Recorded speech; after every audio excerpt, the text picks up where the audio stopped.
शुभ रात्रि sleep stories में आपका स्वागत है। आज की कहानी है मूर्ख सुमंत। एक समय एक गांव में एक धनी किसान रहता था। उसके 3 पुत्र थे, विजय सिपाही, तारा व्यापारी और सुमंत मूर्ख। गूंगी बहरी मनोरमा नाम की एक कन्या भी थी। विजय तो जाकर किसी राजा की सेना में भर्ती हो गया।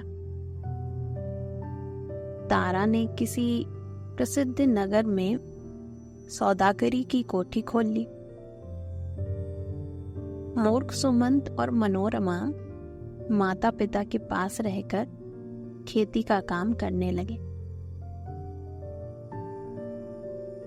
विजय ने सेना में ऊंची पदवी प्राप्त करके एक इलाका मोल ले लिया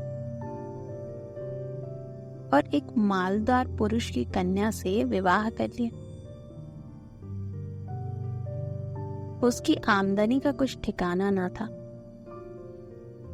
परंतु फिर भी कुछ ना बचता था।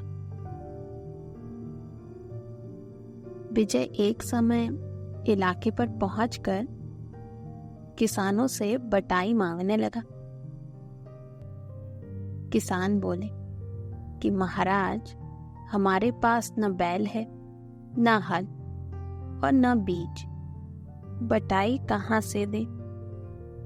पहले यह सामग्री जमा कर दो, फिर आपको इलाके से बहुत अच्छी आमदनी होने लगेगी। यह सुनकर विजय अपने पिता के पास पहुंचा और बोला, पिताजी, इतना धनी होने पर भी आपने मुझे कुछ सहायता नहीं की। मैंने सेना में काम किया और राजा को प्रसन्न कर एक इलाका मोल ले लिया। उनके बंधन के लिए धन की जरूरत है। मैं तीसरे भाग का हिस्सेदार हूं, इसलिए मेरा भाग मुझे दे दीजिए,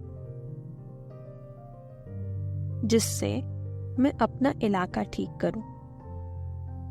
पिता, भला मैं पूछता हूं कि तुमने नौकरी पर रहते हुए कभी कुछ धन भेजा? सब काम सुमंत करता है। मेरी समझ में तीसरा भाग देना सुमंत और मनोरमा के साथ अन्याय करना है।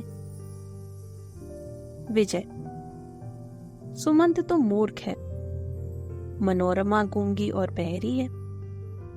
उन्हें धन का क्या काम है? वे धन से क्या लाभ उठा सकते हैं? पिता, अच्छा, सुमंत से पूछ लो। पिता के पूछने पर सुमंत ने प्रसन्नता पूर्वक यही कहा कि विजय को उसका तीसरा भाग दे देना चाहिए। विजय तीसरा भाग लेकर राजा के पास से चला गया। तारा ने भी व्यापार में बहुत धन संचय करके एक धनी पुरुष की पुत्री से विवाह किया, परंतु धन की लालसा फिर भी बनी रही। वह भी पिता के पास आकर तीसरा भाग मांगने लगा। पिता, मैं तुम्हें एक कौड़ी भी नहीं देना चाहता। विचारो तो, तुमने सौदागरी की कोठी खोलकर इतना धन इकट्ठा किया। कभी पिता को भी पूछा? यहाँ जो कुछ है सब सुमंत की कमाई का फल है। उसका पेट काट कर तुम्हें दे देना अनुचित है।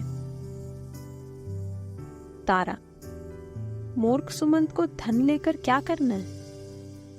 आपके विचार में सुमंत जैसे मूर्ख से कोई भी पुरुष अपनी कन्या ब्याह देगा? कदापि नहीं। रही मनोरमा, वह गूंगी और बहरी है। मैं सुमंत से पूछ लेता हूँ कि वह क्या कहता है। तारा के पूछने पर सुमंत ने तीसरा भाग देना तुरंत स्वीकार कर लिया और तारा भी अपना भाग लेकर चंपत हुआ।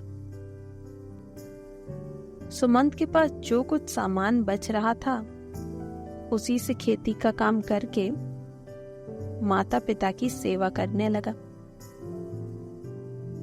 यह देखकर अधर्म बड़ा दुखी हुआ कि भाइयों ने बड़ी सरलता से धन बांट लिया, कुछ भी लड़ाई न हुई। 3 अधर्मों को बुलाकर उसने कहा, देखो विजय, तारा, सुमंत 3 भाई हैं। धन बांटते समय उन्हें आपस में झगड़ा करना उचित था, परंतु मूर्ख सुमंत ने सब काम बिगाड़ डाला। उसी के कारण तीनों भाई आनंद से जीवन व्यतीत कर रहे हैं। तुम जाओ और एक एक करके उनके पीछे पड़ के ऐसा उत्पात मचाओ कि सबके सब आपस में लड़ मरे। देखना, बड़ी चतुराई से काम करना। तीनों अधर्म जी, जो तीनों को आपस में लड़ाकर मार न डाला तो हमारा नाम अधर्मराज के अधर्म ही नहीं।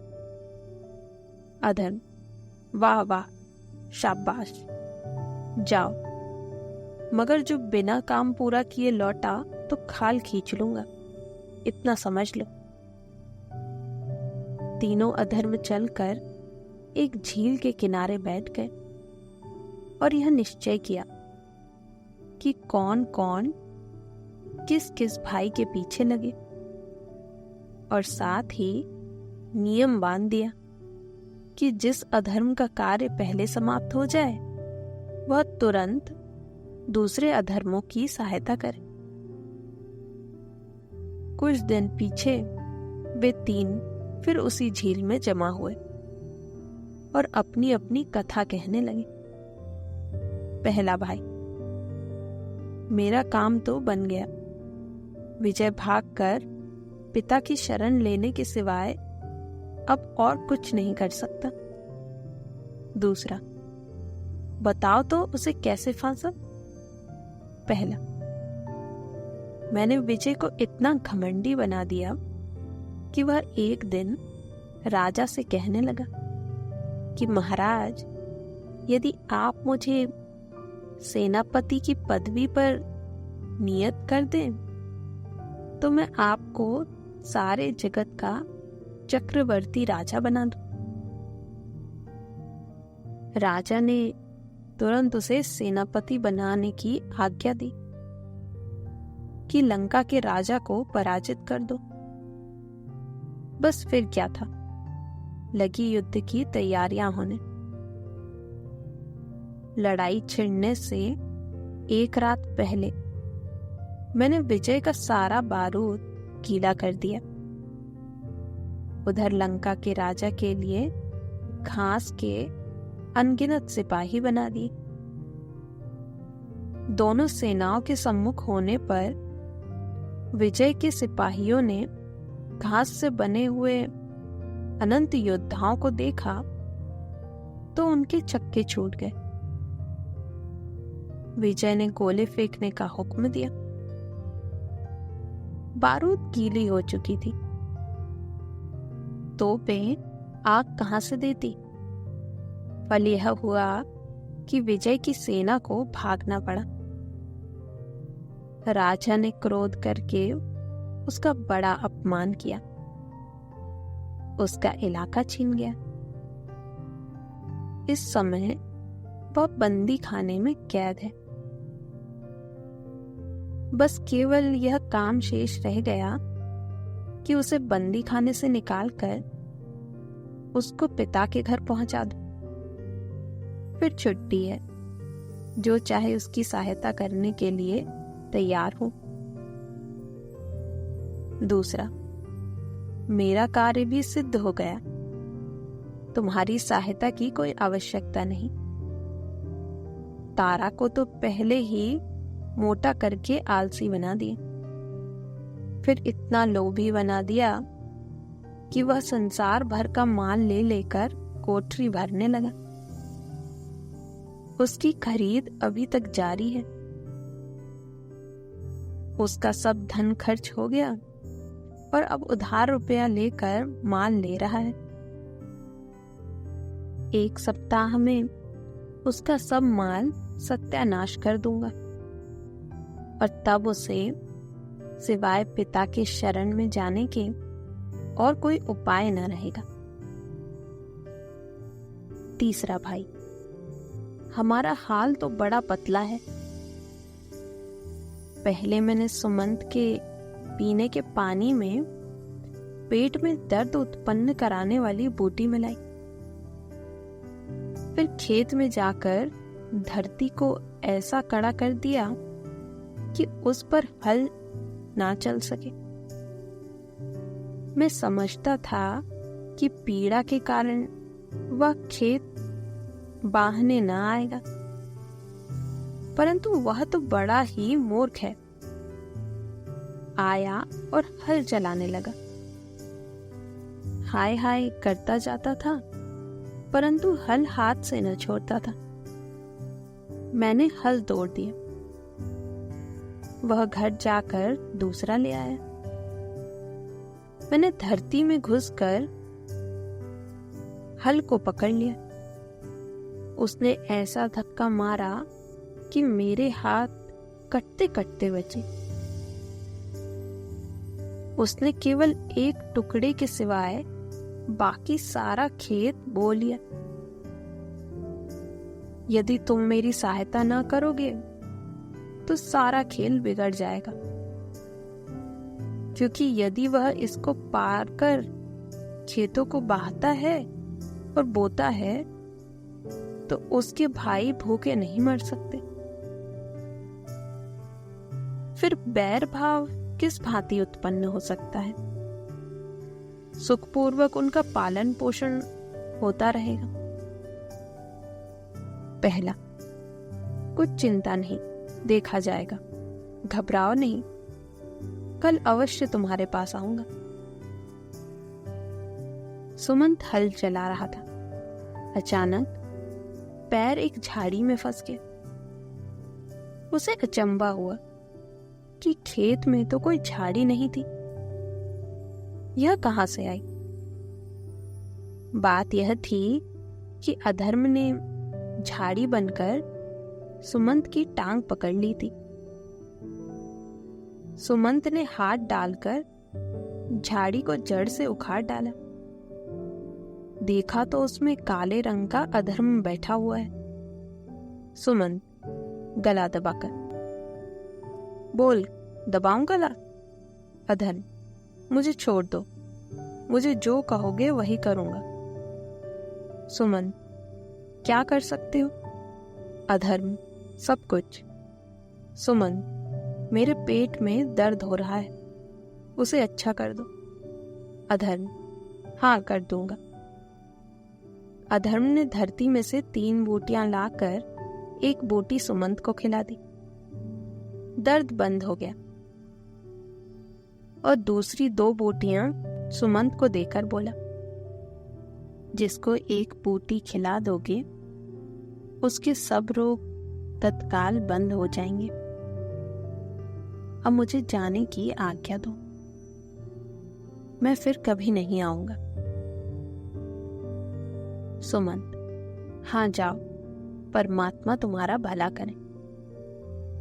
परमात्मा का नाम सुनते ही अधर्म रसातल चला गया। केवल वहां एक छेद रह गया।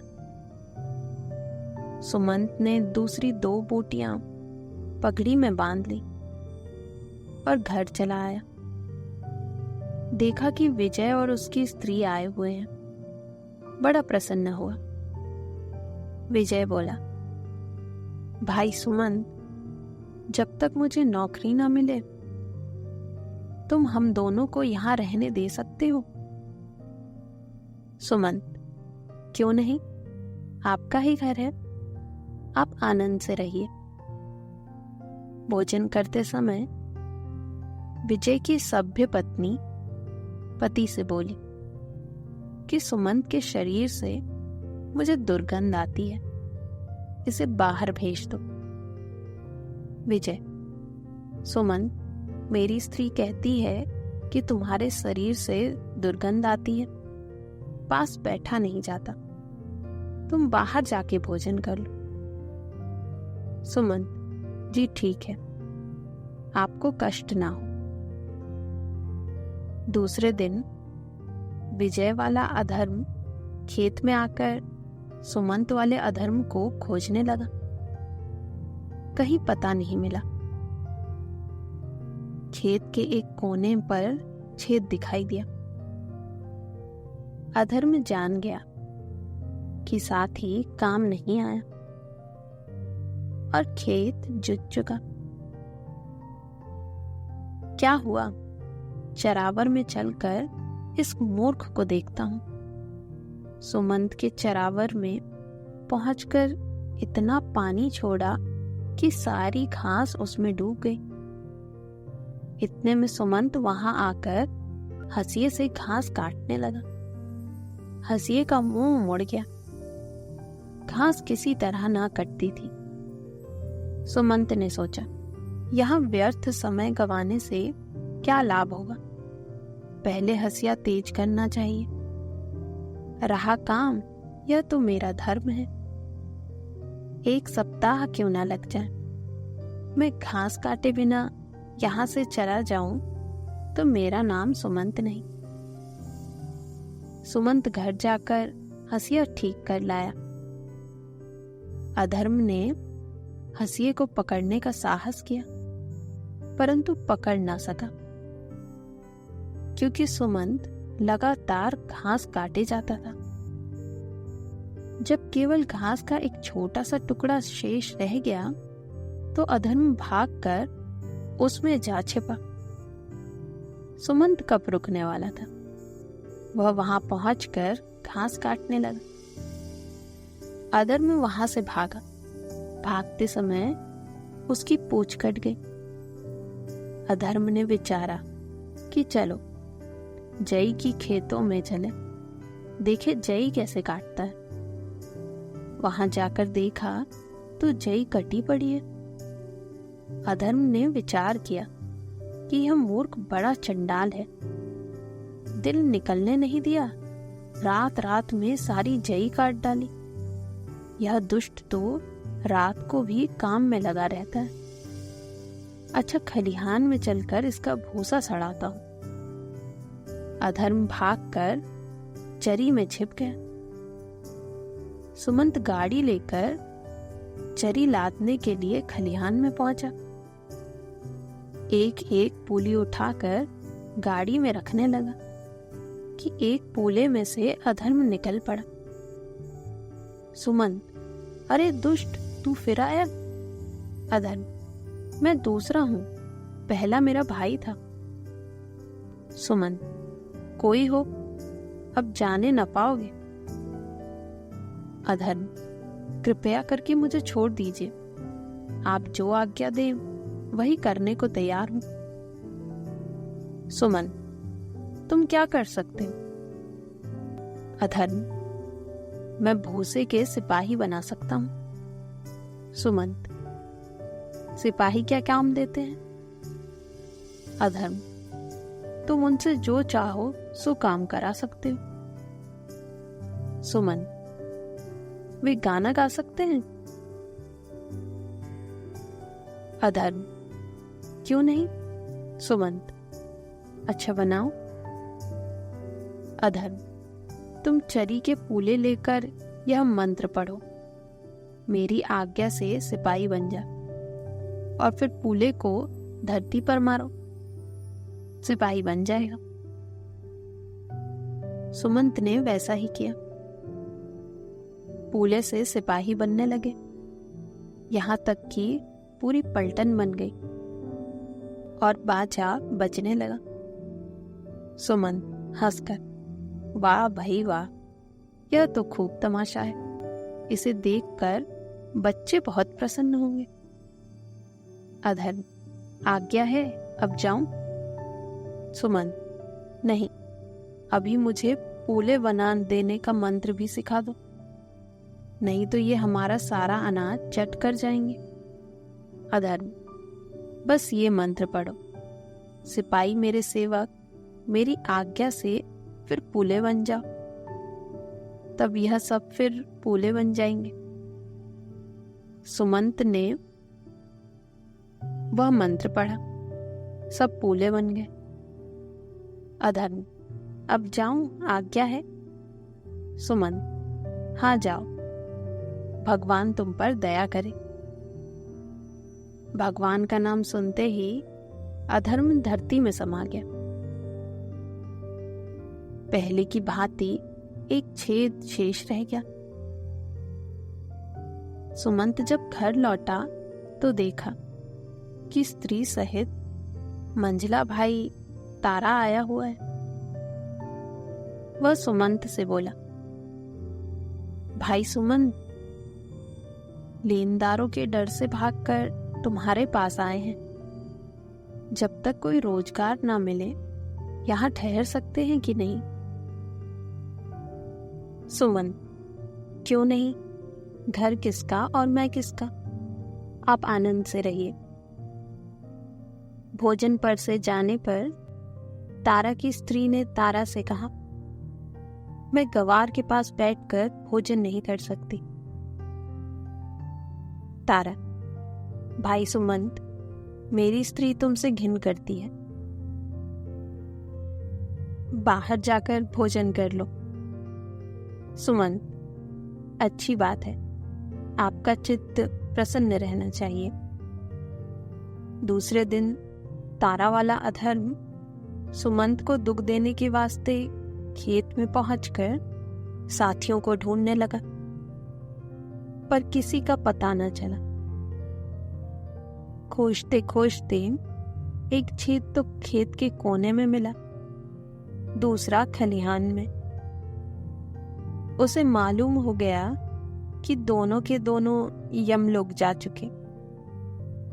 अब मुझे ही इस मूर्ख का कुछ करना पड़ेगा, देखूं कहां बचकर जाता है।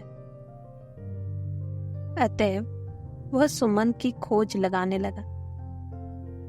सुमंत उस समय मकान बनाने के वास्ते जंगल में वृक्ष काट रहा था। दोनों भाइयों के आ जाने से घर में आदमियों के लिए जगह ना थी। भाई यह चाहते थे कि अलग अलग मकान में रहें, इसलिए मकान बनाना आवश्यक हो गया था।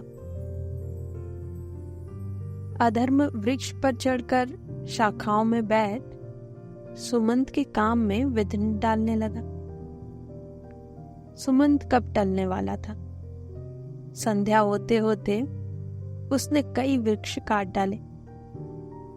अंत में उसने उस वृक्ष को भी काट दिया जिस पर अधर्म जा बैठा था। टहनियां काटते समय अधर्म उसके हाथ में आ गया। सुमंत, अरे तुम फिर आ गए। अधर्म, नहीं नहीं, मैं तीसरा हूं, पहले दोनों मेरे भाई थे। सुमंत, कुछ भी हो, अब मैं नहीं छोड़ने वाला। अधर्म, तुम जो कुछ कहोगे वही करूंगा, कृपया करके मुझे जान से मत मारिए। सुमंत, तुम क्या कर सकते हो? अधर्म, मैं वृक्ष के पत्तों से सोना बना सकता हूं। सुमंत, अच्छा बनाओ। अधर्म ने वृक्ष के सूखे पत्ते लेकर हाथ से मले और मंत्र पढ़कर सोना बना दिया। सुमंत ने मंत्र सीख लिया और सोना देखकर प्रसन्न हुआ। सुमंत, भाई अधर्म, इसका रंग तो बड़ा ही सुंदर है, बच्चों को खेलने के लिए यह अच्छे लग सकते हैं। अधर्म, अब आज्ञा है, जाऊं? सुमंत, जाओ, परमेश्वर तुम पर अनुग्रह करे। परमेश्वर का नाम सुनते ही यह अधर्म भी भूमि में समा गया। केवल छेद ही छेद बाकी रह गया। घर बनाकर तीनों भाई सुखपूर्वक जीवन व्यतीत करने लगे। जन्माष्टमी के त्योहार पर सुमंत ने भाइयों को भोजन करने का न्योता भेजा। उन्होंने उत्तर दिया कि हम गवारों के साथ प्रति भोजन नहीं कर सकते। सुमंत ने इस पर कुछ बुरा नहीं माना। गांव के स्त्री पुरुष, बालक और बालिकाओं को एकत्र करके भोजन करने लगा। भोजन करने के उपरांत सुमंत बोला, क्यों भाई मित्रों, एक तमाशा दिखाऊं? सब, हाँ दिखलाइए। सुमंत ने सूखे पत्ते लेकर सोने का एक टोकरा भर दिया और लोगों की ओर फेंकने लगा। किसान लोग सोने के टुकड़े लूटने लगे। आपस में इतना धक्का मुक्का हुआ कि बेचारी बोई कुचल गई। सुमंत ने सबको धिक्कार कर कहा, तुम लोगों ने बूढ़ी माता को क्यों कुचल दिया? शांत हो जाओ तो और सोना बना दूं। यह कहकर टोकरी का सब सोना लुटा दिया। फिर सुमंत ने स्त्रियों से कहा कि कुछ गाओ। स्त्रियां गाने लगी। सुमंत, तुम्हें गाना नहीं आता। स्त्रियां, हमें तो ऐसा ही आता है। और अच्छा सुनना है तो किसी और को बुला लो। सुमंत ने तुरंत ही भूसे से सिपाही बनाकर पलटन खड़ी कर दी और बैंड बजने लगा। गवार लोगों को बड़ा ही अचंभा हुआ।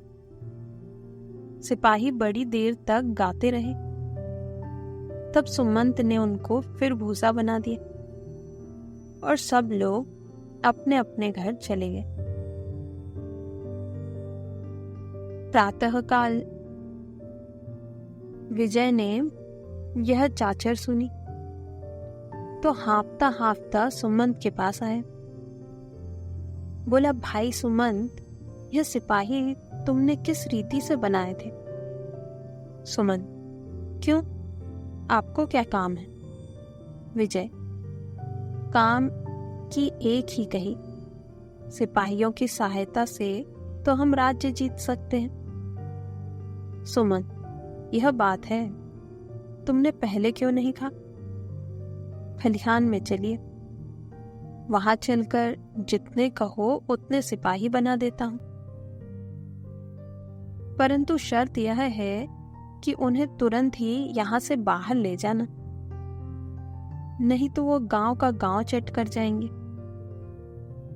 अतएव खलिहान में जाकर उसने कई पलटने बना दी और पूछा, बस कि और? विजय प्रसन्न होकर, बस बहुत है, तुमने बड़ा एहसान किया। सुमंत, एहसान की कौन सी बात है? अब के वर्ष भूसा बहुत हुआ है। यदि कभी टोटा पड़ जाए तो फिर आ जाना, फिर सिपाही बना दूंगा। अब विजय धरती पर पांव नहीं रखता था। सेना लेकर उसने तुरंत युद्ध करने के वास्ते प्रस्थान कर दी। विजय के आते ही तारा भी आ पहुंचा और सुमंत से बोला, भाई साहब, मैंने सुना है कि तुम सोना बना लेते हो। हाय हाय, यदि थोड़ा सा सोना मुझे मिल जाए तो मैं सारे संसार का धन खींच लूं। सुमंत, सोने में यह गुण है, तुमने पहले क्यों नहीं कहा? बतलाओ, कितना सोना बना दूं? तारा, 3 टोकरे बना दो। सुमंत, 3 टोकरे सोना बना देता हूं। तारा, अब आपने बड़ी दया की। सुमंत, दया की कौन बात है? जंगल में पत्ते बहुत हैं, यदि कमी हो जाए तो फिर आ जाना। जितना सोना मांगोगे उतना बना दूंगा। सोना लेकर तारा व्यापार करने चल दिया।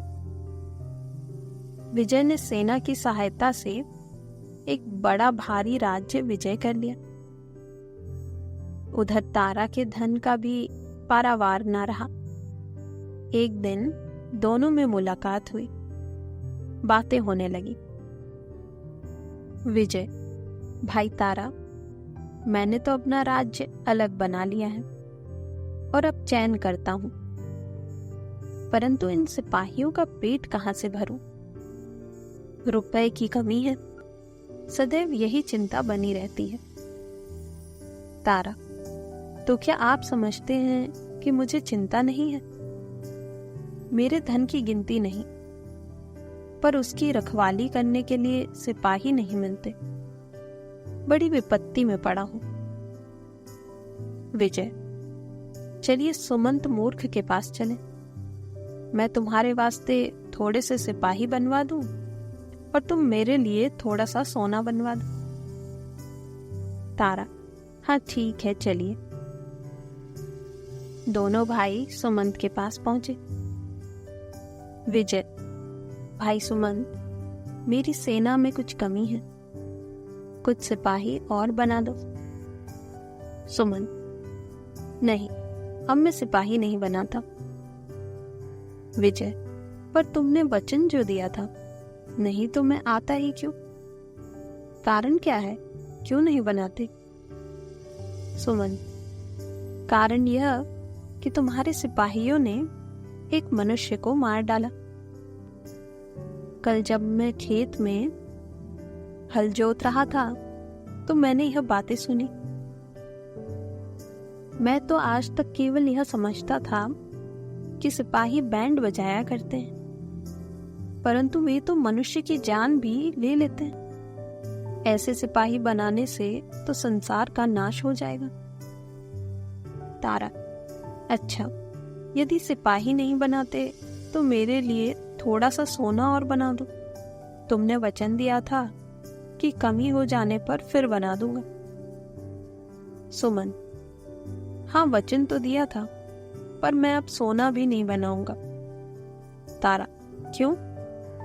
सुमन, इसलिए कि तुम्हारे सोने ने बसंत की गाय को छीन लिया। तारा, यह कैसे? सुमन, बसंत की पुत्री के पास एक गाय थी, बच्चे उसका दूध पीते थे। कल वे बच्चे मेरे पास दूध मांगने आए। मैंने पूछा कि तुम्हारी गाय कहाँ गई, तो कहने लगे कि तारा का एक सेवक आकर 3 टुकड़े सोने के देकर हमारी गाय ले गया। मैं तो यह जानता था कि सोना बनवाकर तुम बच्चों को बहलाया करोगे, परंतु तुमने तो उसकी गाय छीन ली। बस सोना अब नहीं बन सकता। दोनों भाई निराश होकर लौट पड़े। राह में यह समझौता हुआ कि विजय तारा को कुछ सिपाही दे दे और तारा विजय को कुछ सोना।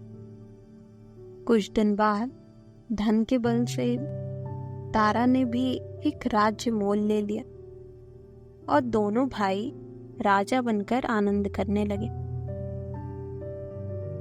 सुमंत गूंगी बहन के सहित खेती का काम करते हुए अपने माता पिता की सेवा करने लगा। एक दिन उसकी बिल्ली बीमार हो गई। उसने तत्काल पहले अधर्म की दी हुई बूटी उसे खिला दी। वह निरोग होकर खेलने कूदने लगी। यह हाल देखकर माता पिता ने इसका ब्यौरा पूछा। सुमंत ने कहा कि मुझे एक अधर्म ने 2 बूटियां दी थी।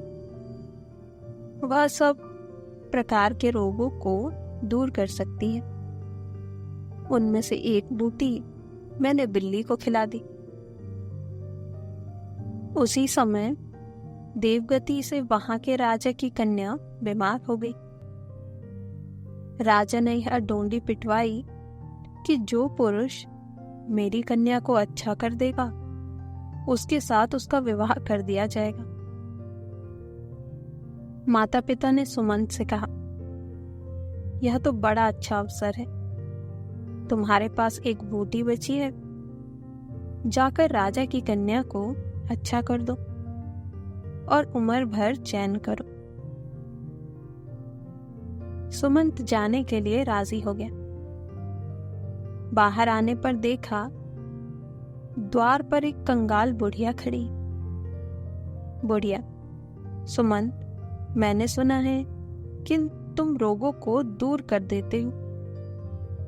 मैं रोग के हाथों बहुत दिनों से कष्ट भोग रही हूं।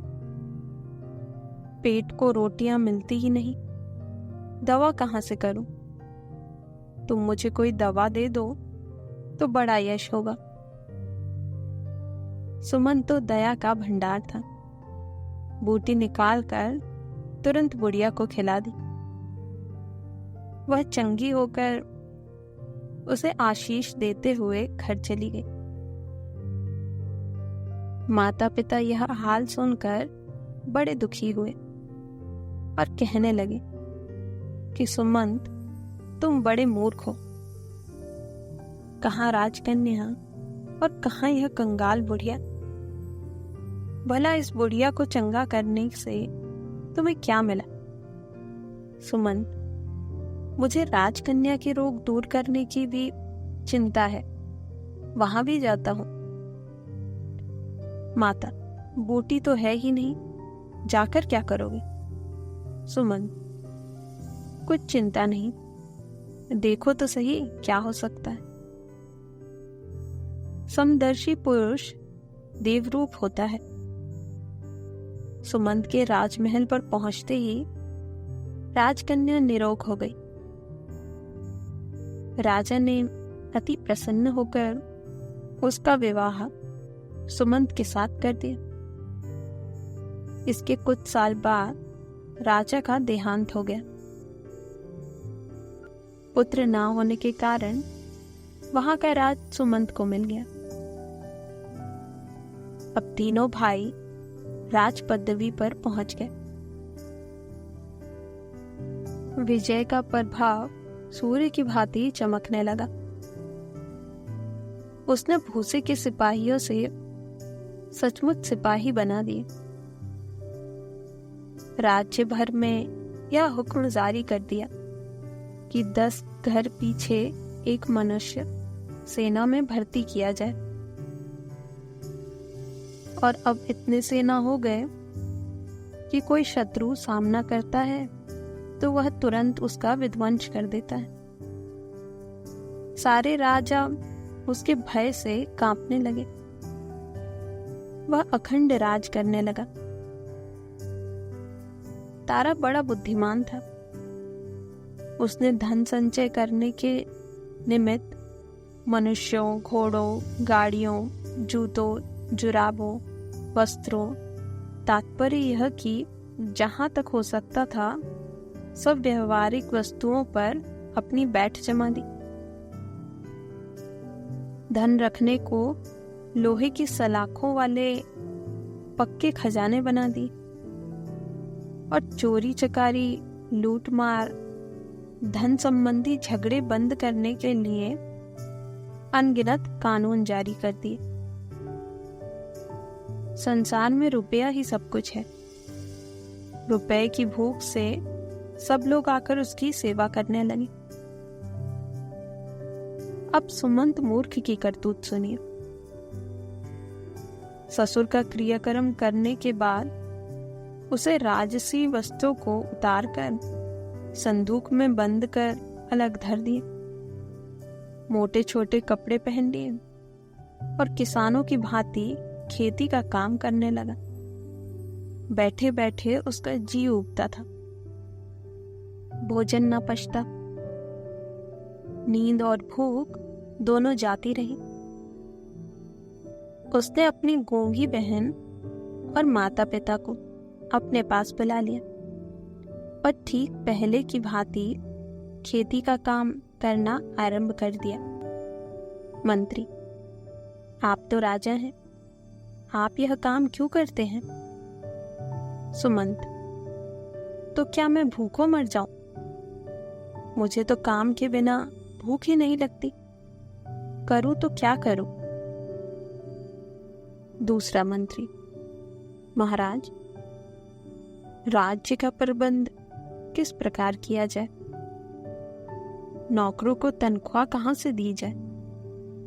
रुपया तो एक नहीं। सुमन, यदि रुपया नहीं तो तनख्वाह मत दो। मंत्री, तनख्वाह लिए बिना काम कौन करेगा? सुमंत, काम ना करने दो। करने को खेतों में काम थोड़ा है। खाद संभालना, समय पर खेती करना, यह सब काम ही है, या और कुछ? इतने में एक मुकदमे वाला सामने आया। किसान, महाराज, उसने मेरे रुपए चुरा लिए। सुमन, कोई बात नहीं, उसको रुपए की जरूरत होगी। सब लोग जान गए कि सुमंत महामूर्ख है। एक दिन रानी बोली, महाराज, सब लोग यही कहते हैं कि आप मूर्ख हैं। सुमन, तो इसमें हानि क्या है? रानी ने विचारा कि धर्मशास्त्र की यही आज्ञा है कि राजा जो करे रानी उसमें साथ दे। जिसमें वह प्रसन्न रहे वही काम करना धर्म है। अतएव वह भी राजा सुमंत के साथ खेती का काम करने लगी। यह दशा देखकर बुद्धिमान पुरुष सबके सब अन्य देशों में चले गए। केवल मूर्ख ही मूर्ख यहाँ रह गए। इस राज्य में रुपया प्रचलित ना था। राजा से लेकर रंक तक खेती का काम करते, आप खाते और दूसरों को खिलाकर प्रसन्न होते। इधर अधर्मराज बैठे देख रहे हैं कि तीनों भाइयों का सर्वनाश करके अधर्म अब आते हैं या अब आते हैं, परंतु वहां आता कौन? अधर्म को बड़ा आश्चर्य हुआ कि यह क्या बात है। अंत में सोच विचार कर स्वयं खोज लगाने के लिए चला। सुमंत के पुराने गांव में जाने पर उसे 3 छेद मिले। अधर्म को मालूम हो गया कि तीनों अधर्म मारे गए। वह भाइयों की खोज में चला। जाकर देखा तो तीनों भाई राजा बने बैठे। फिर क्या था, जल भुनकर राख हो गया। दांत पीसकर बोला, देखो यह सब मेरे हाथ से बचकर कहां जाते हैं। वह एक सेनापति के वेश बदलकर पहले विजय के पास पहुंचा और हाथ जोड़कर विनय की, महाराज, मैंने सुना है कि आप महाशूरवीर हैं। मैं अस्त्र शस्त्र विद्या में अति निपुण हूं। इच्छा है कि आपकी सेवा करके अपना गुण प्रकट करूं। विजय यह ताड़ गया कि आदमी चतुर और बुद्धिमान है। उसे झट सेनापति की पदवी पर नियुक्त कर दिया। नवीन सेनापति सेना को बढ़ाने का प्रबंध करने लगा। विजय से बोला, महाराज, मेरे ध्यान में राज्य में बहुत लोग ऐसे हैं जो कुछ नहीं करते। राज्य की स्थिरता सेना से ही होती है। इसलिए एक तो यह सब युवक पुरुषों को रंगरूट भर्ती करने सेना में पहले 5 गुनी वृद्धि करनी चाहिए। दूसरे नए नमूने की बंदूकों और तोपों बनाने के वास्ते राजधानी में कारखाने खोलने चाहिए। मैं एक फायर में 100 गोली चलाने वाली बंदूक, घोड़े, मकान, पुल इत्यादि नष्ट कर देने वाली तोपें बना सकता हूँ। विजय ने प्रसन्नता पूर्वक झट सारी राजधानी में एक आज्ञा पत्र जारी कर दिया कि सब लोग रंगरूट भर्ती किए जाएं। नए नमूने की तोपों और बंदूकें बनाने के वास्ते जगह जगह कारखाने खोल दिए। युद्ध की समस्त सामग्री जमा होने से पहले उसने पड़ोसी राजा को जीता। फिर मैसूर के राजा पर हमला करने का सोचा, पर सौभाग्य से मैसूर के राजा ने विजय का सारा वृत्तांत सुन रखा था। विजय ने तो पुरुषों को ही भर्ती किया था, उसने स्त्रियों को भी सेना में भर्ती कर लिया। नए से नए नमूने की बंदूकें और तोपें बना डाली। सेना विजय से चौगुनी कर दी। और नवीन कल्पना यह कि बम के ऐसे गोले बनाए जो आकाश में छोड़े जाएं और धरती पर फटकर शत्रु की सेना का नाश कर दे। विजय ने समझा था कि पड़ोसी राजा की भांति झट से मैसूर के राजा को जीतकर उसका राज्य छीन लूंगा, परंतु यहां रंगत ही कुछ और हुई। सेना अभी गोली की मार में भी नहीं पहुंची थी कि शत्रु की सेना की स्त्रियों ने आकाश में बम के गोले बरसाना आरंभ कर दी। विजय की सारी सेना काई की भांति फट गई। आधी वहीं काम आई, आधी भयभीत होकर भाग गई। विजय अकेला क्या कर सकता था, भागते ही बना। मैसूर के राजा ने उसके राज्य पर अपना अधिकार कर लिया। विजय का सर्वनाश करके अधर्म तारा के राज्य में पहुंचा और सौदागर का वेश धारण करके वहां एक कोठी खोल दी। जो पुरुष कोई माल बेचने आता उसे चौगुने दाम पर ले लेता। शीघ्र ही वहां की प्रजा मालदार हो गई। तारा यह हाल देखकर बड़ा प्रसन्न हुआ और कहने लगा, व्यापार बड़ी वस्तु है। इस सौदागर के आने से मेरा कोष धन से भर गया, किसी बात की कमी नहीं रही। अब तारा ने एक महल बनवाना शुरू किया। उसे विश्वास था कि रुपए के लालच से राज, मजदूर, मसाला, सब कुछ सामग्री शीघ्र ही मिल जाएगी, कोई कठिनाई ना होगी। परंतु राजा के महल बनाने वास्ते कोई ना आया। अधर्म सौदागर के पास रुपए की गिनती ना थी।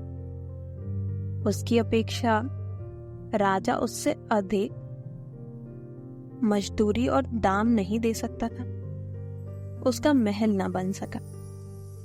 तारा को साधारण मकान में ही रहना पड़ा। इसके बाद उसने एक बाग लगाना आरंभ किया। उस सौदागर ने तालाब खुदवाना शुरू कर दिया। सब लोग रुपया अधिक होने के कारण सौदागर के वश में थे। राजा का काम कोई ना करता था। बाग भी बीच में ही रह गया।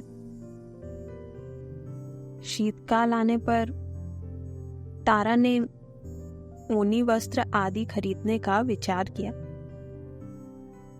सारा संसार छान डाला। जहां पूछा यही उत्तर मिला कि सौदागर ने कोई वस्त्र नहीं छोड़ा। सारे के सारे खरीद कर ले गया। यहां तक कि रुपए के प्रभाव से अधर्म ने राजा के सब नौकर अपने पास खींच लिए। राजा भूखों मरने लगा। क्रुद्ध होकर उसने सौदागर को अपनी राजधानी से निकाल दिया। अधर्म ने सीमा पर डेरा जमाया। तारा को कुछ करते धरते नहीं बनता था। उसे उपवास किए 3 दिन बीत चुके थे कि विजय आकर सम्मुख खड़ा हो गया। विजय, भाई तारा, मैं तो मर चुका। मेरी सेना, राजपाट सब नष्ट हो गया। मैसूर के राजा ने मेरी राजधानी पर अपना अधिकार कर लिया। भागकर तुम्हारे पास आया हूं। मेरी कुछ सहायता कीजिए। तारा,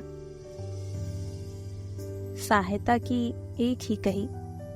यहाँ आप अपनी जान पर आ बनी हैं। उपवास किए 3 दिन हो चुके हैं। खाने को अन्न तक नहीं मिलता। तुम्हारी सहायता किस प्रकार करूं? विजय और तारा की यह दशा करके अधर्म फिर कर्नल का भेष बदलकर सुमंत के पास पहुंचा और निवेदन किया, महाराज, सेना के बिना राजा की शोभा नहीं, न राज की रक्षा होती है। यदि आज्ञा हो तो चतुरंगिणी सेना तैयार कर दूं। सुमंत, बहुत अच्छा, सेना तैयार करो और उसे गाना बजाना सिखाओ। मुझे गाना बहुत पसंद है। बाजा मुझे बहुत प्रिय लगता है। सेना तैयार करके उन्हें केवल बाजा बजाना सिखाना और कुछ नहीं। अधर्म लोगों के पास जाकर समझाने लगा कि तुम लोग सिपाही बन जाओ, तुम्हें वस्त्र और अन्न दिया जाएगा। लोग, हमारे पास अन्न बहुत है और स्त्रियां कपड़े सिल लेती हैं। हमें कुछ नहीं चाहिए। जाओ अपना काम करो, हम सिपाही नहीं बनते। अधर्म ने सुमंत के पास आकर कहा, महाराज, आपकी प्रजा बड़ी ही मूर्ख है। मुझे निश्चय हो गया कि वह बिना सरकारी हुक्म के सिपाही ना बनेंगे। ये हुक्म जारी कर दिया जाए कि जो कोई सिपाही ना बनेगा उसे फांसी दे दी जाएगी। सुमंत ने अधर्म का यह कहना मान लिया और वैसा ही हुक्म जारी कर दिया। लोग अधर्म के पास आकर बोले, तुम कहते हो कि यदि हम फौज में भर्ती नहीं होंगे तो जान से मार दिए जाएंगे। हम पूछते हैं कि भर्ती होकर हमारा क्या बनेगा? हमने सुना है कि युद्ध में सिपाहियों को मार डाला जाता है। अधर्म, हाँ, कभी कभी ऐसा भी होता है।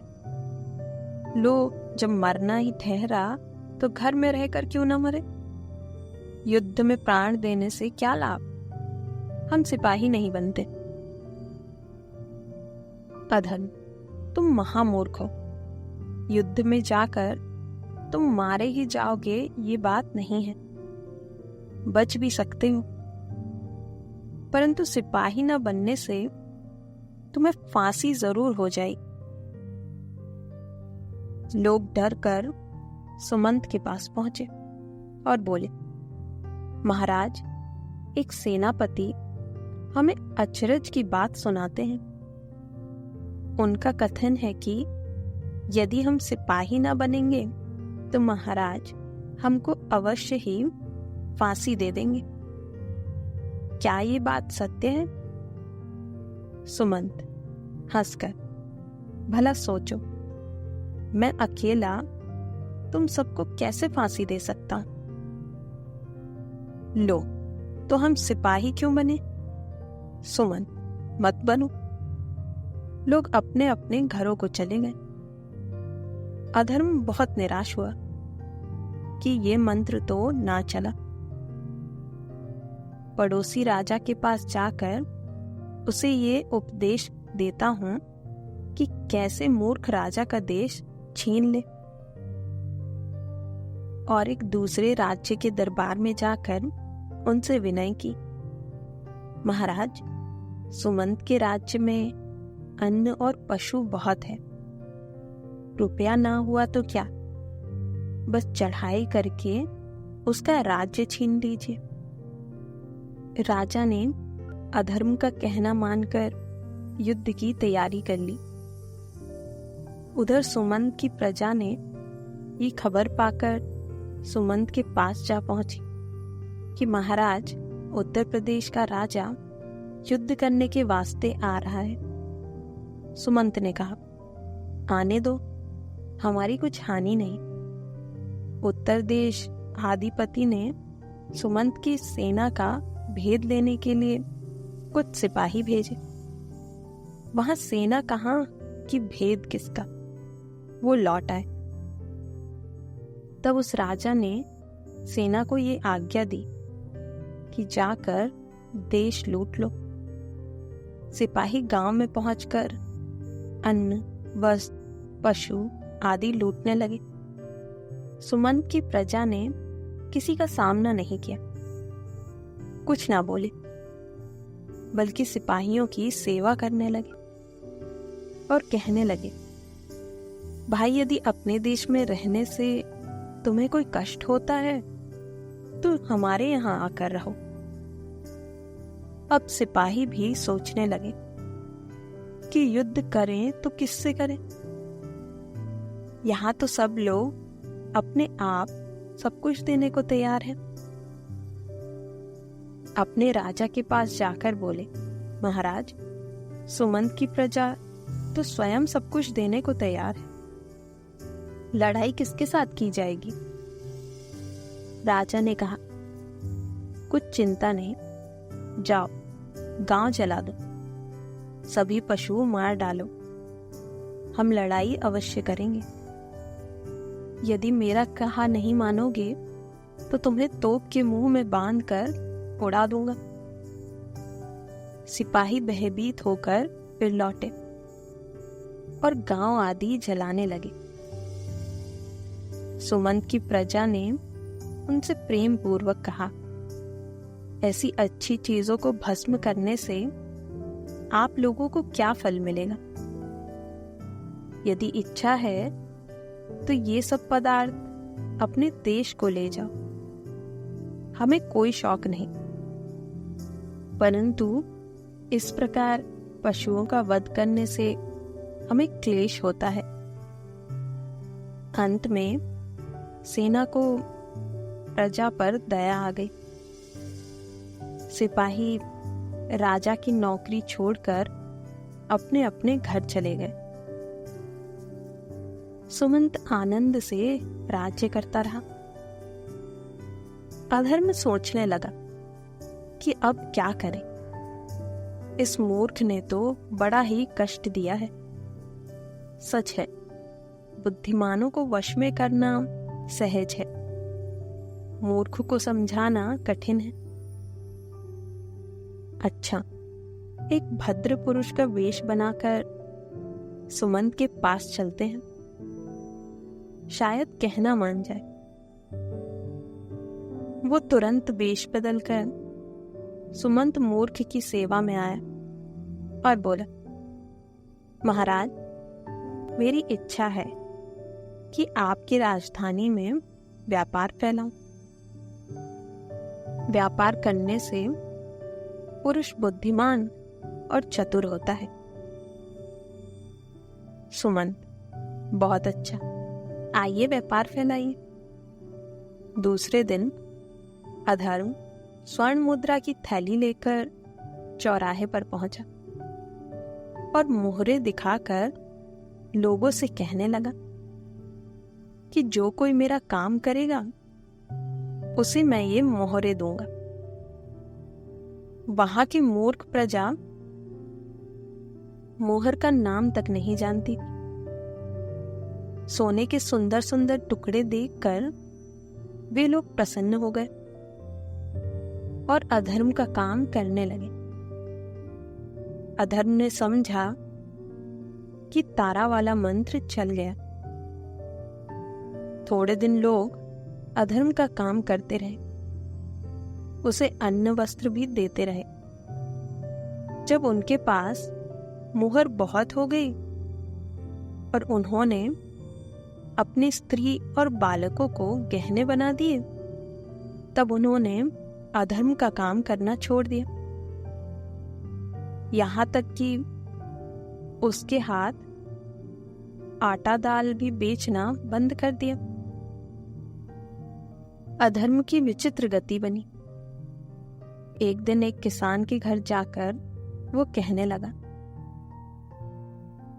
भाई इस मोहर के बदले आधा सेर आटा तो दे दो। किसान बोला, मोहर लेकर क्या करूं?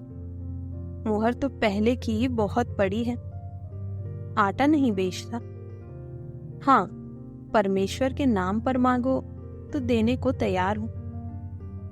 भगवान का नाम सुन अधर्म कांप उठा और भागकर दूसरे किसान के घर पहुंचा। वहां भी यही हाल हुआ। अंत में रात को वो भूखा ही सोया। प्रजा के लोग सुमंत के पास आकर कहने लगे, महाराज, एक धनी आदमी आया है, कोट पतलून डाले रहता है, खाता पीता खूब है, काम कुछ नहीं करता। यदि हम परमेश्वर के नाम पर उसे देना चाहते हैं तो नहीं लेता, मोहर दिखलाता है। अन्न बेचने की हमें आवश्यकता नहीं, उसे भूखा रखना भी उचित नहीं। क्या उपाय है? इस तरह तो वो भूखों मर जाएगा। सुमंत, उसे भोजन तो देना ही पड़ेगा। घर में रोटी मांगने को बोल दो। अब अधर्म महाराज घर घर जाकर रोटी मांगकर खाने लगा। होते होते एक दिन राजस्व मंत्री के घर की बारी आई। वहां जाकर देखता क्या है कि सुमंत की गूंगी बहन रोटी पका रही है। बहुत बार ऐसा हो चुका था कि निकम्मे पुरुष यह रसोई में आकर भोजन पा जाया करते थे। इस कारण मनोरमा ने यह नियम बांध दिया था कि जिनके हाथ काम करने के कारण कठोर हो गए हों, वही लोग रसोई में बैठकर भोजन पाएंगे, दूसरा कोई नहीं। अधर्म को यह बात मालूम न थी। वो झट से रसोई घर में जाकर बैठ गया। गूंगी मनोरमा ने उसे देखा और वहां से उठा दिया। रानी बोली, महाशय, बुरा न मानो, यहाँ की एक रीत है कि कोमल हाथों वाले को बचा भोजन दिया जाता है। आप बाहर ठहरे, जो कुछ अन्न बचेगा आपको मिल जाएगा। ये बात हो ही रही थी कि सुमंत भी वहां आ गया। अधर्म सुमंत से, आपके राज्य में ही अनोखा नियम है कि प्रत्येक प्राणी को हाथों से काम करना चाहिए। काम क्या केवल हाथों से किया जाता है? आपको शायद मालूम नहीं है कि चतुर पुरुष कैसे काम करते हैं। सुमन, भला हम मूर्ख क्या जाने, हम तो प्रायः हाथों से ही काम करते हैं।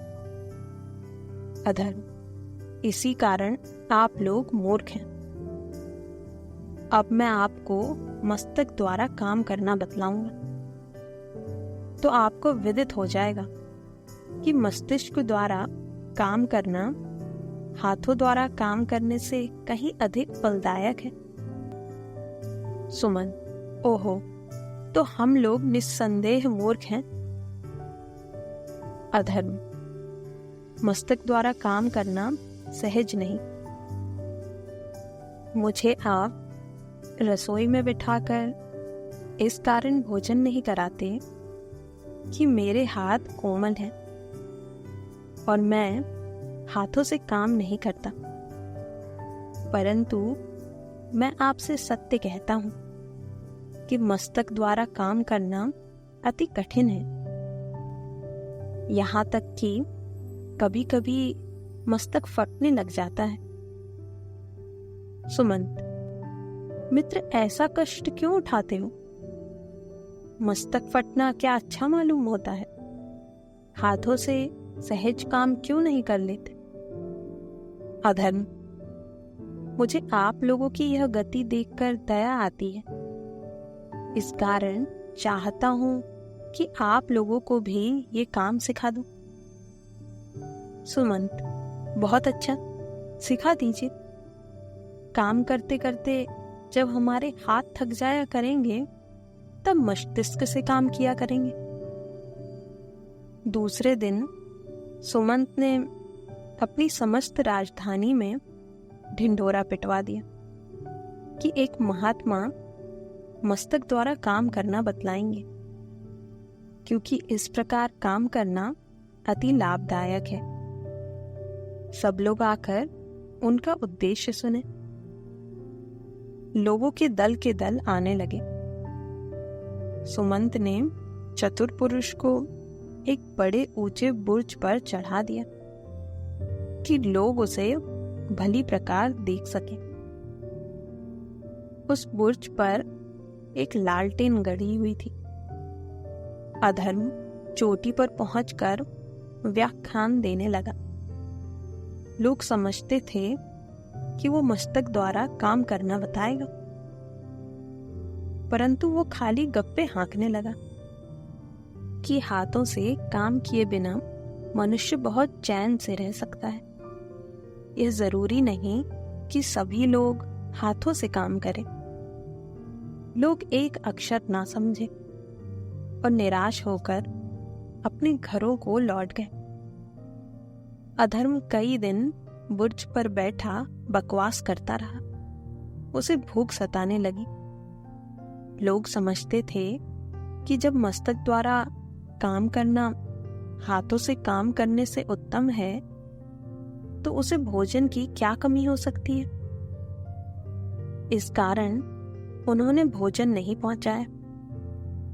सुमंत ने प्रजा से पूछा कि क्या महात्मा ने मस्तक द्वारा काम करना प्रारंभ कर दिया? सबने यही उत्तर दिया कि महाराज, हमारी तो कुछ समझ में नहीं आता। वो तो कोरा गाल बजाए जाता है, दिखाता विखाता कुछ नहीं। तीसरे दिन अधर्म भूख और प्यास के मारे व्याकुल होकर गिर पड़ा और चोटी पर से लुढ़कता लुढ़कता धरती पर आ गिरा और उसका मस्तक फट गया। लोगों ने दौड़कर रानी से ये बात कही। रानी दौड़ती हुई खेत में गई। मूर्ख सुमंत उस समय खेत में हल चला रहा था। महाराज, शीघ्र चलिए, वो महात्मा मस्तक द्वारा काम करने लगा है। राजा, अच्छा तो चलो। सुमंत ने आकर देखा कि महाशय जी धरती पर पड़े हैं और उनका मस्तक फट गया है। सुमंत, भाई महात्मा सत्य कहता था कि काम करते करते मस्तक फट जाया करता है। देखो, अंत में बेचारे का मस्तक फट ही गया। सुमंत चाहता था कि पास जाकर देखे कि उसने कितना काम किया है, परंतु अधर्म ने अपनी मूर्खता के प्रभाव से धरती में समा गया। केवल एक छेद बाकी रह गया। सुमंत, ओह, ये तो अधर्म मालूम होता है। ये तीनों का पिता था। सुमंत अभी जीता है। राजधानी की बस्ती नित्य बढ़ती जाती है। विजय और तारा भी उसके पास आकर रहने लगे। अतिथि सेवा करना सुमंत ने परम धर्म मान रखा है और राजधानी में यही एक विलक्षण रीति है कि लोगों के साथ रसोई में बैठकर केवल वही पुरुष भोजन कर सकता है जिसके हाथ कठोर हो। दूसरों को बचा हुआ भोजन दिया जाता है।